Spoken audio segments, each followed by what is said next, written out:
Une question de Béotien, on peut se débarrasser définitivement d'un trouble? Alors, un des buts de l'écriture de ce livre, c'est justement de pouvoir dire et de l'affirmer, non pas de dire on peut guérir du trouble de stress post-traumatique, et pas simplement vivre avec, fonctionner avec. Il y a une méta-analyse. Une méta-analyse, c'est une analyse de plusieurs analyses de 35 ans sur les vétérans du Vietnam qui est sortie l'été dernier, qui montre qu'avec le trouble, pour ce genre de trouble, il y a une thérapie qui a été appliquée, c'est la thérapie cognitivo-comportementale. Et ben, avec cette thérapie, il y a 70% des gens qui continuent à être, après 35 ans, à être diagnostiqués troubles de stress post-traumatique, qui se sentent un peu mieux, qui fonctionnent mieux, mais qui ne sont pas guéris. Et ça, je trouve, c'est dramatique. Et puis, d'autres approches ont été faites, le MDR. Le problème est que quand on a un traumatisme, ça ne passe pas par le cerveau. C'est des réactions automatiques face à un danger. Tout être humain, tout animal a trois possibilités réflexes. Soit il fige, soit il agresse, soit il fuit. Vous imaginez que quand vous figez, parce que c'est pas parce que vous avez réfléchi que le danger était comme ceci, comme ça, c'est une réalité, c'est automatique. Vous coincez de l'énergie d'une façon phénoménale en vous qui va rester bloquée, surtout quand on fige.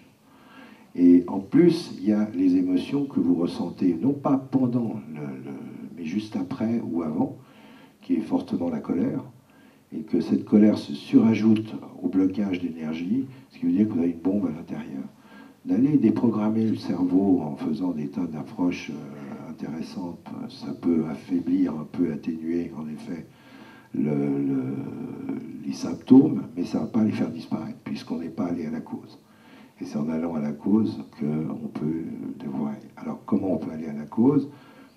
En suivant notamment cette méthode Hodge, qui veut dire qu'on va essayer de se remettre dans le moment présent, ce qui est déjà important, mais ça peut se faire par d'autres approches, d'éviter la culpabilité de la personne qui revisite constamment l'événement traumatique en disant j'aurais dû, il aurait fallu, ah si, si.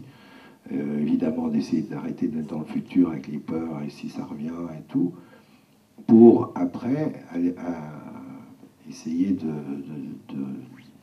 de revivre, non pas l'événement en lui-même, mais disons d'atteindre la colère notamment, qui est là parce qu'on a été obligé de vivre cela, ou qu'on a été forcé à, si vous prenez une personne violée, à subir les choses, par exemple. Et ça, c'est une approche qui va marcher parce qu'on va aller débloquer ça. Si on prend une comparaison qui est très simple, c'est l'animal, une biche ou une antilope qui est poursuivie par un félin. Qu'est-ce qu'elle va faire? Elle va figer au moment où elle est attrapée par le félin. Et elle ne joue pas à la morte, elle est figée. Et elle peut ne rien ressentir du tout, comme du reste un être humain qui peut être tapé pendant 4 heures par quelqu'un qui ne va plus rien sentir au bout d'un moment, et même va se dissocier.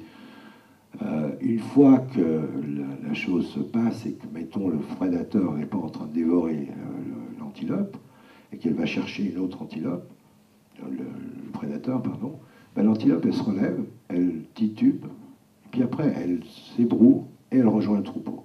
Ben, c'est ça qui va permettre de traiter le TSPT, et c'est pas aller dans l'espace, c'est broué.